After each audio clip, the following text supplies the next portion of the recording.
Most business owners blame their sales teams or their ads as the reason they're not getting leads, but the real problem is their landing pages/sales pages.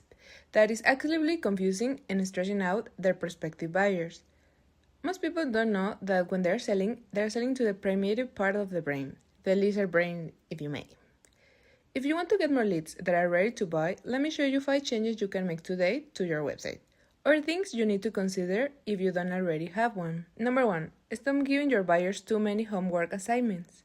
The first thing is to make sure there are just 1 or 2, mostly 1, call to actions that you want your buyer to take, because a confused buyer is not a buyer.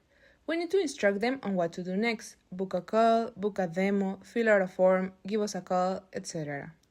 This is backed up by science. There was a psychological study where a store displayed 24 different flavors of jam. It got lots of attention, but only 3% of people bought it. When they cut the choices down to just 6, sales exploded by 900%. Number 2. Overcome the B2B bystander effect. But what is the bystander effect? To explain it simply, I remember watching a TV show where they ran an experiment. They put 2 actors in a dentist's waiting area, and every 30 minutes, the actors will stand up and sit back down. The more people who enter and saw that behavior, the more they start doing it too, to the point that the actors weren't even there anymore and people still did it. So how does this translate to your website? Simple.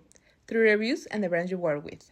If your buyer sees that other people have worked with you, they trust you. But not only that, if those people describe you as a hard worker, someone who won't ask questions until they truly understand their ideas, then when your buyer reads that and identifies themselves as a hard worker or someone who struggles to express their ideas, they will feel like you can solve their problem, the same way you solved it for someone else. Number 3. Trigger the rule of reciprocity before asking for an hour of their time. This is why lead magnets are important. If someone is nice to us, we tend to be nice in return.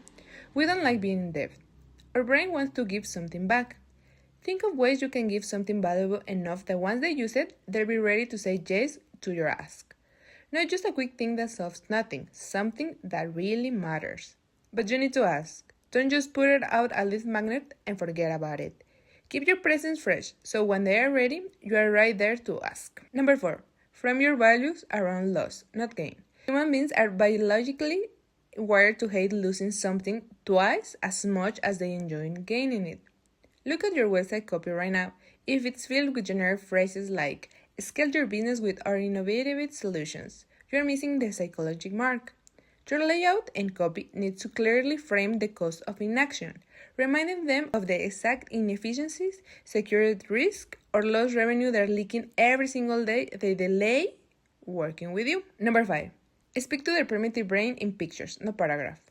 Your bullish brain is naturally lazy. It wants to conserve energy. If your homepage looks like a dense, chapters-long textbook, you are working against it. The pictorial superiority effect proves that the brain processes and remembers visual information far faster than text. Like, think about watching a movie, and you recognize an actor. You know you have seen them somewhere. You can even picture them in other movies, maybe even the poster itself. But for the life of you, you can't remember the name. Images are simply more memorable than words. The one thing you need to change is a wall of text. If the text is important, keep it.